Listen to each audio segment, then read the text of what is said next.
Welcome to the Seller Roundtable e-commerce coaching and business strategies with Andy Arnott and Amy Wees. Hello, everyone, and welcome to a Seller Roundtable extra session. We are talking with my friend Regina Peterburgsky today about chatbots. But not just chatbots. We're also going to talk about her Amazon story and, how she got started in e-commerce and why the title of her new chatbot program is Chatbot for tech-challenged newbies.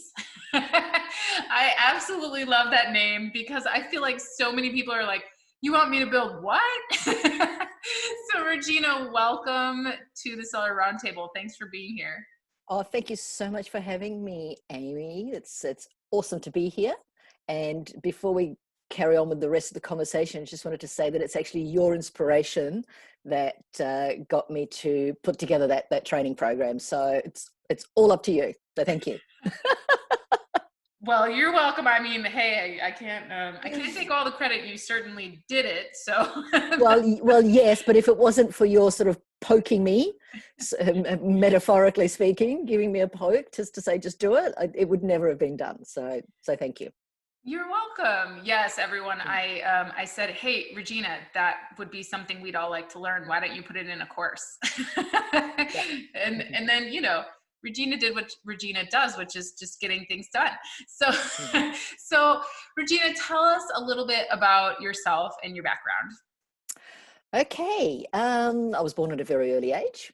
I am a ex-refugee from the former Soviet Union. We immigrated when I was 7. So technically English is my second language. So I don't, and I say that just to say that I don't come from privilege or higher education. I never completed college or university, only because I was too busy working. I've always had an entrepreneurial spirit. So I actually went to university twice, but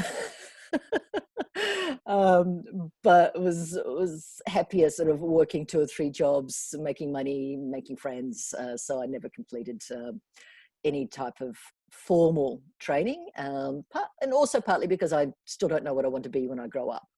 And I've had, an interesting, full life throughout my life. I've done all sorts of things. I've sold cars. I've sold insurance.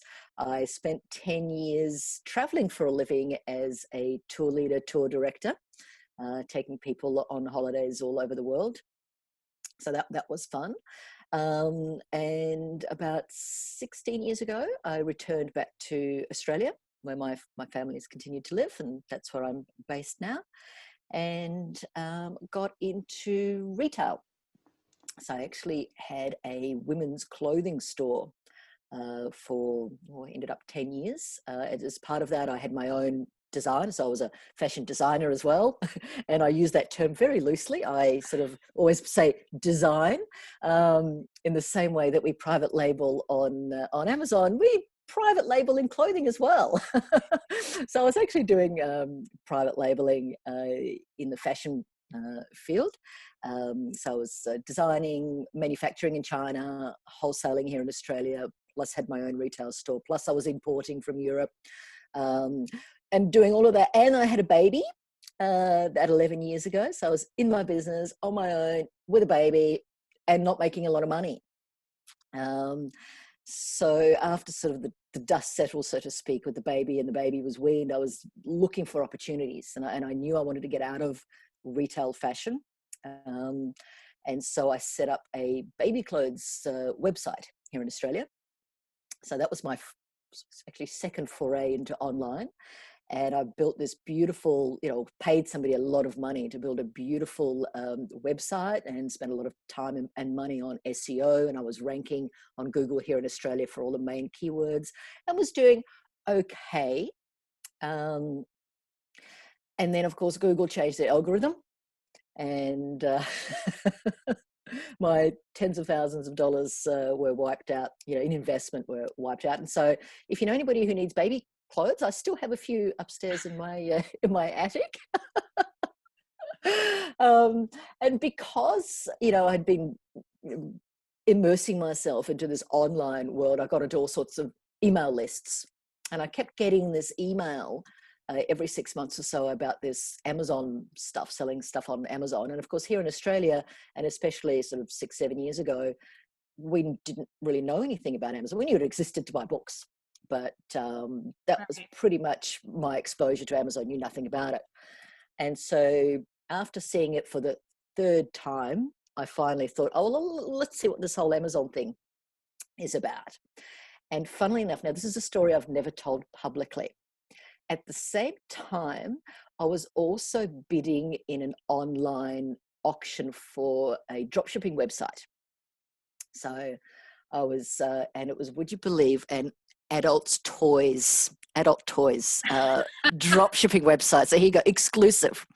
So I was in an online auction to buy this dropshipping business. And at the same time, this Amazon opportunity, I'm watching videos. So I was doing this while I was working full-time in my retail store. So I'm watching, so I've got all of this stuff going on, and I placed my bid on the website, and I said, right, that's my final offer. If I get it, I get it, and that's the direction I'm going. And I got outbid by one person. So I was like, okay, so that's not for me. So I took that same money and invested in the Amazon training program instead.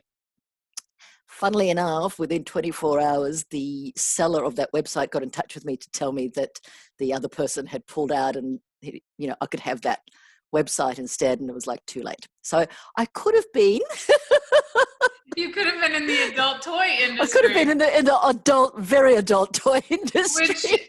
Which there's the sliding doors moment, Which isn't easier than baby clothes on Google when it comes to advertising. No, that's for sure. That's for sure. But the difference was it was drop shipping. So I wasn't actually. I wouldn't have a garage full of dildos in my. I love this story. Why have you not told this story publicly before? I don't know. I forget it. I sometimes forget it. It's funny the directions that business goes. So anyway, so the upshot was I invested in my Amazon FBA training. And it was like. And what year was that? What year did you get started? It was 2015, so a little over 5 years ago. That was ASM 5. ASM, okay. Yeah, cool. So it was ASM, and it was ASM 5. So and you were learning from ASM, but at the same time, I mean, you had some experience in retail. This is not your first time around the block. This is kind of. Yeah. ASM was like your introduction to a channel. It was for me, it was a channel because I already knew about business. I already knew about sourcing from China. That was not scary for me. You already knew how to run an e-commerce website, which a lot of people, they come on Amazon, and that's such an important skill to have besides Amazon. Yeah. I understood about customer service because I've been in retail wholesale. So I understood about that. I knew a little bit about branding. I knew about, points of difference, but the Amazon training was the missing piece that I didn't know. So I think I only got about less than halfway through the actual training itself. It was like, okay, this is what you need to do, and off I went. And, touch wood, being able to put all of that stuff together, I was comparatively successful. And I launched my first product in the August of 2015. And by that first sort of Christmas selling, I think December, I did $167,000 in sales in my first December, which was, just like, didn't know what hit me. It was unbelievable. That's amazing.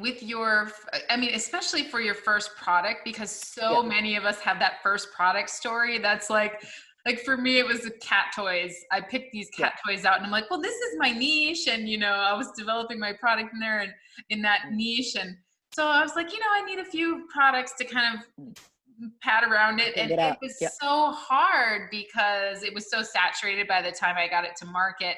And And it was not, that's the story that I tell now, is my bad product story, because we all have one. So I love that Look, you're. and I was perfectly expecting for it to be, because they always say in ASM, look, your first product's going to be your training. So I had no expectations. And, and I sent my first 1,000 units in. I did a launch, because not only was I doing the ASM training, I had also bought through a Rapid Crush, which was an affiliate, and they had their own sort of, there's my cats coming in, hello. They had some slightly different training that I actually really had an affinity for, and that made sense to me. So they were back then talking about, you've got to launch. There's no point just getting your product up and waiting for people to buy. You've got to do a proper launch. And so, I did. I followed the bouncing ball. And back then I used a service called Thomason. Okay, yes. And Thomason is still Yeah, here they're still today. around. They're still around. But I mean, they've changed the nature of the business. I haven't sort of gone in and seen. But it was basically like micro influencers. And I did like a targeted giveaway. But back then we were doing 99% discount. So I did that, and I did a targeted giveaway with my keywords that I was looking for. So I did again, the tools we had back then were very different. Yes. So, we're guessing, it was merchant words and Jungle Scout, with neither of which were particularly accurate. Right. But But hey, I mean, at least we can look back and go, wow, we've come a long way with our tools. Yeah. So back then, I bought 1,000 units of industry and inventory, and I gave away 100 units, and that sort of propelled me, and I was scrambling. And this is one of the things that people don't tell you about in most of the trainings is, hey, it was great to be successful, but then I'm scrambling to get inventory to pay. So I then had to I was pulling cash out of my other business to fund the inventory. I did 2 more orders before that December. Like I had to go in big. And I remember that Black Friday, I'd gone all in. I thought, because I tested in August, I'd sold 1,000 units within 3 weeks. I then got another order of 2,000 units. They went pretty quickly. I then I think I did 10,000, maybe 5,000, 10,000. I can't remember, but it was a lot, of inventory that I had to borrow. But I knew it was like Christmas coming, so I had to borrow money to get the inventory. And, obviously it paid off. But I remember that first Black Friday, I sold 200 units in a day, and it was like beyond my wildest dreams. And I don't think I've been happier since, and I've had like my best-selling day, which you've seen the screenshot of. I've done over $250,000 in a day in sales. But that first 200 units was a feeling that I remember. I was literally in tears, ringing my friend saying, this is going to work. I can tell this is actually going to work. Because you were on the struggle bus with the other businesses, and you had gone through so much. And you're home with the baby. And she wasn't a baby, but here's the comparison. Here's the comparison that I was saying to people. Look, I paid, I can't remember what it was, $5,000 for the training. Right. I had my first inventory was, including shipping, was $4,000. And that's what I paid to get into that business. In my retail business, a couple of years earlier, I had paid $250,000 just for fit out. Yeah. Right. And to build my website, it cost me $30,000 back then. Again, these days, those costs are different, but I'd paid $30,000 for a website. So for me, this was like the cheapest, easiest business opportunity. Yeah. It was like, oh my God, why isn't everybody doing this? Well, and you might say that with a similar product today, because Amazon has changed a lot, right? You might say that with a similar product today, in 2015, those were like the golden years, right? When we were able to put anything out there, and it would sell better than the same type of product might sell today. Well, in fact, funnily enough, I've had one of my products that's, related, same, has been out of stock for more than 6 months, and I'm just about to get new stock. So it's almost like a brand new one. So I'm going to be testing all my new sort of launch strategies in the next few weeks as soon as it lands, because it may as not, it may as well be a new product. In fact, it's possibly worse because it's got no sales history, but the ASIN's been up for a while. So I'll test that theory out.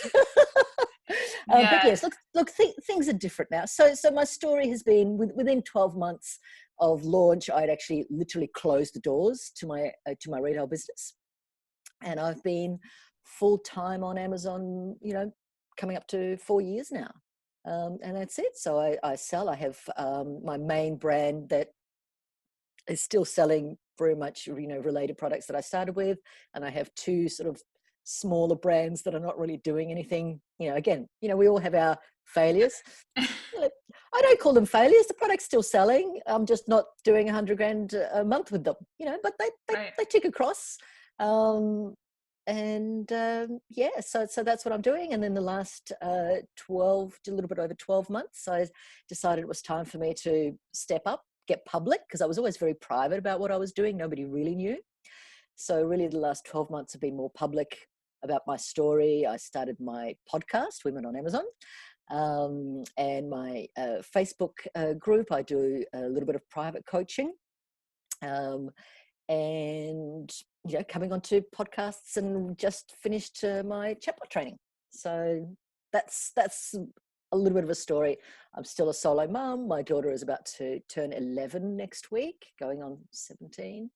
Oh my goodness. Yes, I know how that feels. I have a 13 and a 10-year-old. So, I get it.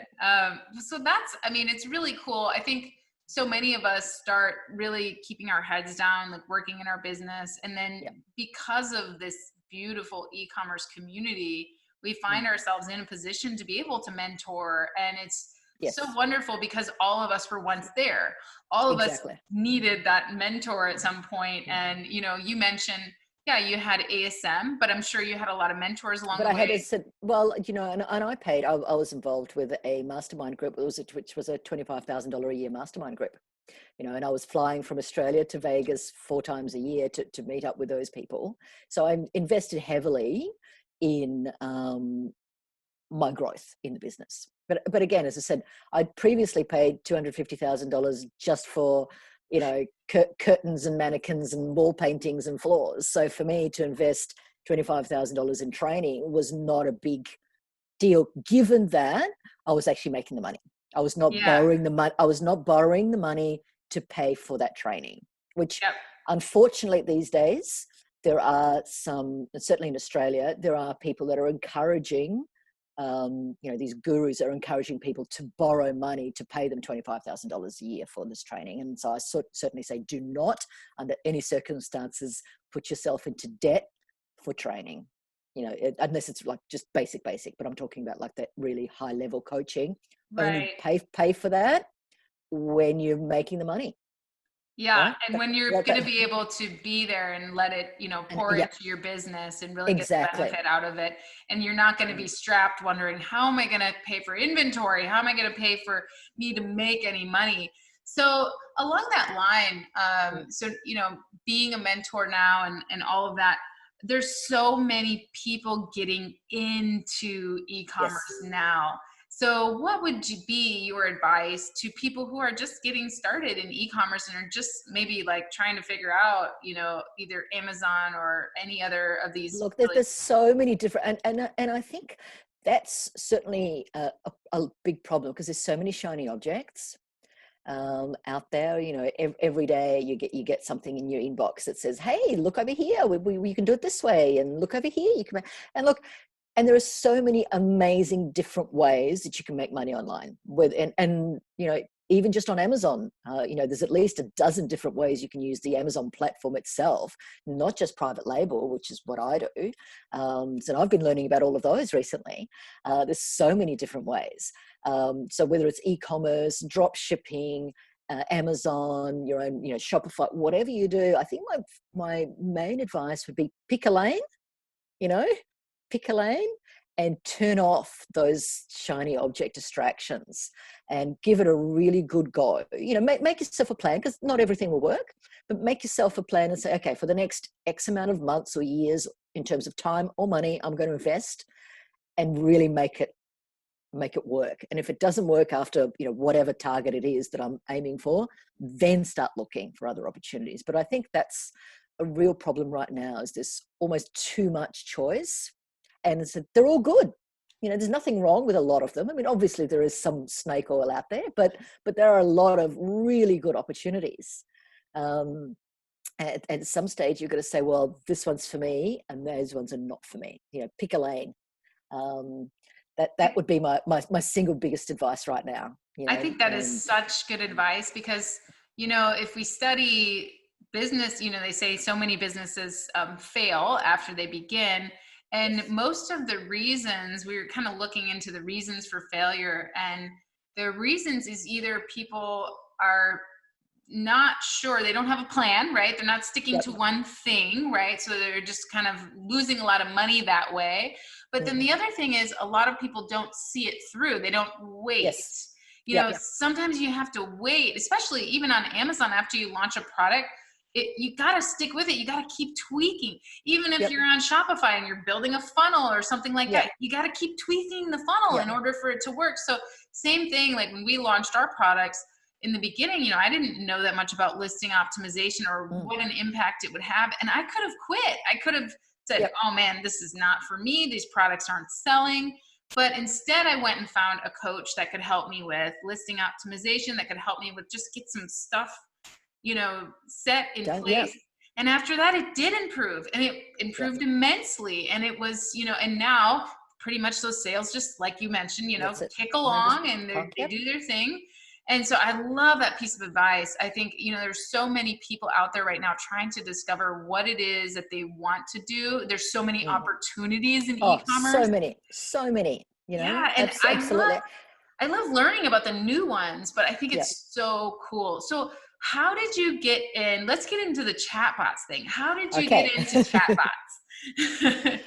Goodness me, I was actually having a look at my ManyChat account the other day, and my very first chatbot was put together with String over 3 years ago. I've got people in my chatbot list that are over 3 years old. So that's, in the chatbot world, that's actually pretty old.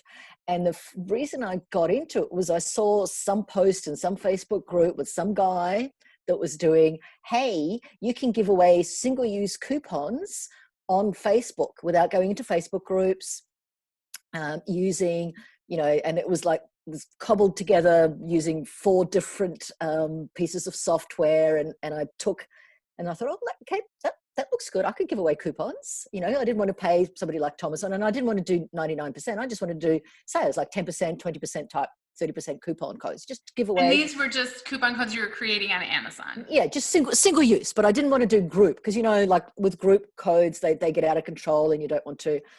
So this particular... For those of you who are listening to the show right now, Regina and I are laughing because her cat has been on next to her this whole time, fluttering her tail right in front of her face, and it's been hilarious. So there he is. This is my boy. There he is. What's his name?